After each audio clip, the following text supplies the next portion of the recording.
2010 IIT-യിലെ ചില മുൻ ഡയറക്ടർമാർ ചേർന്ന് മിനിസ്ട്രി ഓഫ് ഹ്യൂമൻ റിസോഴ്സ് ഡെവലപ്മെന്റിന് ഒരു റിപ്പോർട്ട് നൽകിയുണ്ടായി. 2013 ഈ റിപ്പോർട്ടിനെ പറ്റി പഠിക്കുന്നതിനായി ഒരു 7-അംഗ ടാസ്ക് ഫോഴ്സിനെ സർക്കാർ രൂപീകരിക്കുകയുണ്ടായി.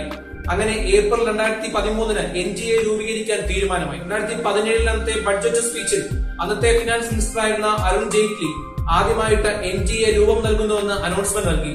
അതിനുശേഷം ക്യാബിനറ്റ് അംഗീകാരവും നേടി. NGA പേരിൽ ഇത്തരം ആരോപണങ്ങൾ ഇത് ആദ്യമായിട്ടൊന്നുമല്ല.